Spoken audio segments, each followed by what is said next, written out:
Hai semuanya, jumpa lagi di channel YouTube Physics in Life. Di video kali ini kita akan belajar materi tentang kesetimbangan partikel.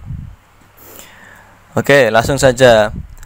Partikel adalah sebuah benda yang ukurannya sangat kecil sehingga dapat diabaikan, sehingga dapat digambarkan sebagai suatu titik materi.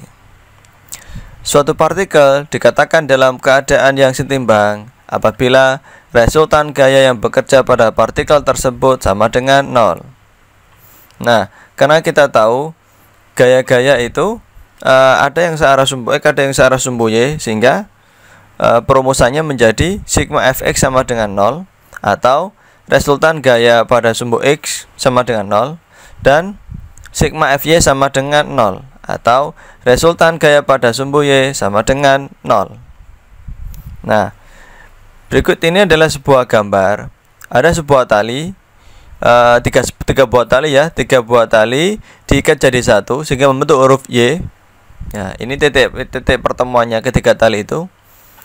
Terus pada tali yang di bawah ini digantungkan sebuah benda. Jika kondisinya seimbang seperti ini ya, tidak bergerak, dalam artian titik yang di sini ini tidak bergerak ke kanan ke kiri atau ke atas ke bawah, maka titik ini berada dalam keadaan yang setimbang. Titik yang di sini ini bisa dikatakan atau dianggap sebagai suatu partikel atau suatu titik materi, sehingga jika sistemnya ini dalam keadaan setimbang, pada titik ini berlaku kesetimbangan partikel, yaitu sigma Fx sama dengan 0 dan sigma Fy sama dengan 0. Nah, berikut ini adalah konsepnya ya. Misalkan yang seperti tadi itu digambarkan seperti ini. Nah, yang ini tadi misalkan digambarkan seperti ini, yang mana diketahui ini adalah sudutnya dan ini juga sudutnya. Ini sudut alfa, sudut antara tali satu dengan yang di atasnya ini, sedangkan ini sudut beda, sudut antara tali yang kedua dengan yang di atasnya ini. Nah, terus talinya ini menegang sehingga ada tegangan tali, ini disebut T1. Ini talinya juga menegang sehingga ada tegangan tali, disebut T2.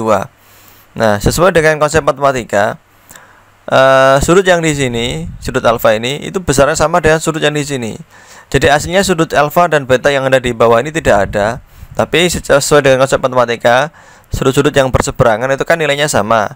Jadi sudut alfa yang di sini itu berseberangan dengan sudut yang di sini, sehingga di sini besarnya juga sama dengan alfa.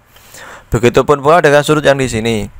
Sudut yang di sini ini besarnya sama dengan sudut yang di sini karena berseberangan. Jadi nilainya ini, jika ini adalah nilainya beta, maka ini sudutnya juga nilainya adalah beta. Nah, ini yang di bawah, bendanya ini memiliki berat yaitu W yang arahnya ke bawah, sehingga tali yang di sini sebenarnya juga menegang. Tegangan tali yang di sini besarnya sama dengan berat benda itu, menggunakan konsep hukum Newton yang ketiga, yaitu aksi reaksi. Jadi tegangan tali yang di sini besarnya sama dengan gaya berat yang diakibatkan oleh benda ini. Oke, terus yang di atas kita hilangkan, kita abaikan, sehingga akhirnya yang ada cuma sudut yang di sini. Lalu tegangan tali satunya T1 kita uraikan terhadap komponen-komponennya, yaitu komponen sumbu X dan sumbu Y, sehingga yang semula T1 kita uraikan menjadi T1X dan T1Y. Yang T2 pun juga begitu ya. Yang T2 kita uraikan sehingga menjadi T2X sama T2Y. Lalu kita tentukan nilainya atau rumusnya T1X, T2Y, T2X dan T1X, T1Y, T2X dan T2Y. Nah, untuk T1X sesuai dengan trigonometri matematika atau dalam konsep vektor yang telah kita pelajari di sebelumnya, T1X ini jika diketahui T1 dan sudut alfa, T1X ini di samping sudut alfa, sehingga rumusnya pakai cos cosinus. Sedangkan untuk yang T1Y yang di sini ini kan merupakan pergeseran ya, atau jika ini T1Y digeser sama dengan nilai yang di depannya sudut alfa. Kalau di depan itu kan pakai sin. Nah, jadi T1X nilainya T1 kali cos alfa Sedangkan untuk T1Y nilainya T1 kali sin alfa. Jika kalian masih bingung didapatkan ini dari mana, maka kalian harus mempelajari lagi konsep vektor ya, penguraian vektor atau trigonometri dalam matematika. Lanjut sekarang untuk yang T2. T2 dipecah menjadi T2X dan T2Y.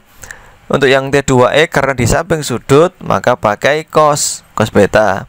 Sedangkan untuk yang T2Y yang di sini, ini nilainya sama dengan yang di depan sudut beta ini, sehingga pakai sinus. Kalau sudah kita tentukan nilainya masing-masing T1X berapa, T1Y, T2 dan T2Y, maka selanjutnya kita menghitung resultannya ya. Jadi resultan terhadap sumbu X. Gaya-gaya pada sumbu X ini ada dua, yaitu gaya T1X sama gaya T2X. Yang T1X karena arahnya ke kanan, kita tandai dengan positif, sedangkan yang T2Y karena ke kiri kita tandai dengan negatif. Selanjutnya untuk yang sumbu Y, resultan gaya pada sumbu Y, gaya yang arahnya ke atas ada dua, berarti nilainya positif semua ini ya. T1X, T1Y sama T2Y kita tandai dengan positif karena arahnya ke atas, sedangkan yang ke bawah itu Y, jadi Y nya negatif. Nah, sudah sekian di sini saja ya konsepnya. Jadi konsepnya tidak banyak-banyak, cuma tadi itu saja. Nah, setelah ini maka kita akan mempelajari bagaimana cara menyelesaikan soal-soal yang berhubungan dengan kesetimbangan partikel. Nah, akan kita pelajari di video yang berikutnya. Sekian videonya, semoga bermanfaat bagi kalian. Terima kasih.